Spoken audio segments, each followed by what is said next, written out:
We've seen an 83% decline in ridership over the past number of weeks with respect to TransLink, a 75% reduction in ridership for BC Transit in Victoria and Nanaimo and Kelowna, Prince George and other BC Transit communities, and a 91% reduction in passengers on BC ferries.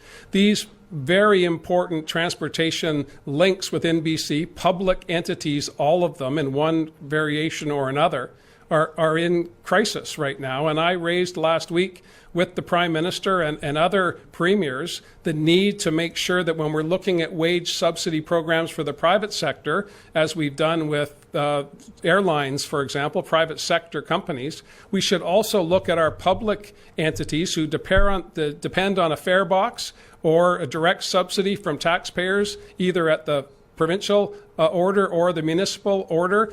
We can't sustain an 83% reduction in ridership. That's just not going to work. So we need a national response to our transit challenges as well. Whether you're in Calgary or Toronto or Montreal or Vancouver or anywhere else where there's public transit being delivered, this is a national interest. I tried to raise that in the federal provincial meeting, and I look forward to a response from the federal government in short order. But we need to work on this together. You've heard already mayors from the Mayor's Council and those that are on the TransLink board expressing their frustration at the absence of resources.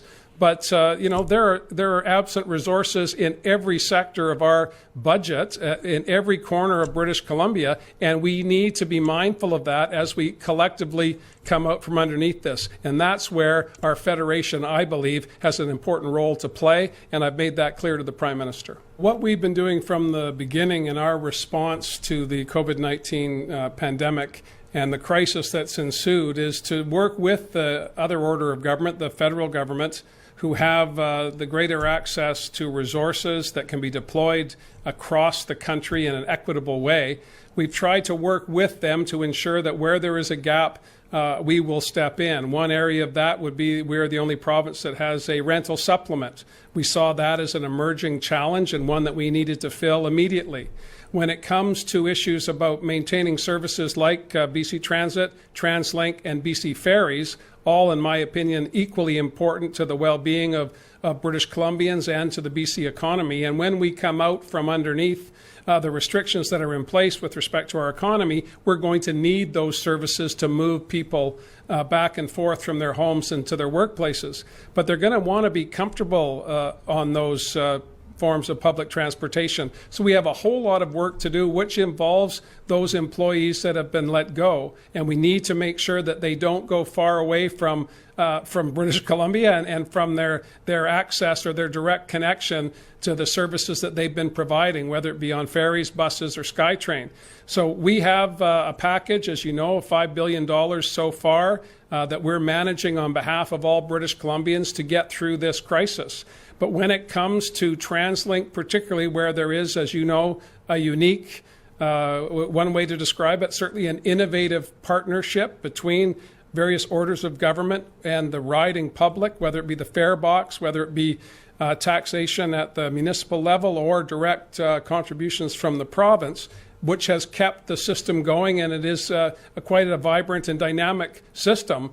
But we are severely challenged right now, and we need to make sure that as we come out from underneath that challenge, if there are other partners that can join us, and the federal government has joined us on capital announcements. The Prime Minister and I were very excited to make an announcement about expanding SkyTrain both south of the Fraser and out towards UBC.